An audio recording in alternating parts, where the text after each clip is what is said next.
Hello అండి, అందరికీ నమస్తే. Welcome back to my channel Mounama Manasu entertainments. ఈరోజు మన ఛానల్లో స్పెషల్ ఏంటి అంటే కనుక బీట్రూట్ పూరి అండి. రండి ప్రాసెస్ ఎలాగో చూద్దాం. బహుశా అందరికీ తెలుసుంటుందండి ఈ పూరి ఎలా చేయాలి అనేది. నేనైతే కనుక ఈరోజు చేయడానికి స్పెషల్ ఏంటి అంటే రెడ్ కలర్ డే అంటండి మా బాబు స్కూల్లో. సో టీచర్స్ వచ్చి రెడ్ కలర్లో ఉన్న ఏదైనా ఐటెంని చేసి పంపించమని చెప్పారు. వాళ్ళే కొన్ని పిక్స్ కూడా పెట్టారండి. నేను ఆ పిక్స్లో నుంచి బీట్రూట్ పూరి సెలెక్ట్ చేసుకొని చేస్తున్నాను. దానికోసం ఇక్కడ నేను కొద్దిగా గోధుమ పిండి అయితే తీసుకున్నానండి. 2 కప్పుల వరకు ఉంటుంది గోధుమ పిండి అనేది. ఆ తర్వాత ఒక మిక్సీ జార్లోకి ఒక బీట్రూట్ని తీసుకుని కొద్దిగా నీళ్లు వేసి మెత్తగా పేస్ట్ లాగా మిక్సీ పట్టానండి.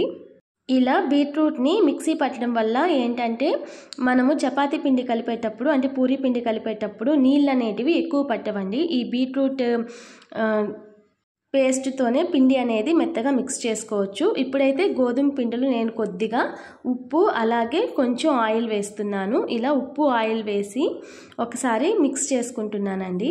ఇలా మిక్స్ చేసుకున్న తర్వాత మనం ప్రిపేర్ చేసి పెట్టుకున్నటువంటి బీట్రూట్ ప్యూరీ వేసి ఒకసారి మెత్తగా కలుపుతున్నాను.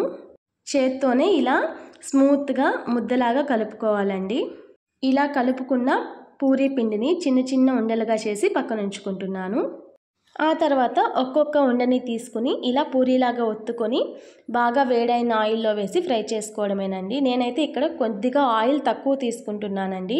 అందుకే అన్ని పూరీలు అనేటివి చక్కగా పొంగలేదు. మ్యాక్సిమం పొంగాయి, 1-2 పొంగట్లేదు అనుకోవద్దు. ఇలా పిండి కలుపుకుంటే ఖచ్చితంగా పొంగుతాయి. ఆయిల్ అనేది కొద్దిగా ఎక్కువ క్వాంటిటీలో వేసుకుంటే, నేను ఇక్కడ చాలా తక్కువ క్వాంటిటీలో వేసానండి ఆయిల్ అనేది.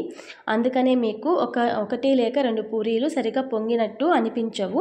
మీరు కనుక సరిపడా ఆయిల్ తీసుకుంటే ఖచ్చితంగా అన్ని పూరీలు కరెక్ట్గా పొంగుతాయండి. చూసారు కదా, ఈ విధంగా అయితే నేను ఒక్కొక్క పూరీని ఫ్రై చేసేసుకుంటున్నాను. సో ఫస్ట్ పూరీ అయితే చాలా చక్కగా పొంగింది. సెకండ్ది అలాగే నెక్స్ట్ది కొద్దిగా లైట్గా పొంగినట్టు అనిపించలేదు ఆయిల్ వల్ల. ఆయిల్ అనేది కొద్దిగా తక్కువ ఉంది కాబట్టి. సో మిగతా పూరీలు అయితే నాకు అన్నీ చక్కగా పొంగాయండి. చూసారా, ఈ విధంగా అన్నిటినీ ఒక్కొక్కటి వేసి చక్కగా పొంగించుకొని 2 వైపులా తిప్పి ఫ్రై చేసుకుంటున్నాను. Thank you for watching.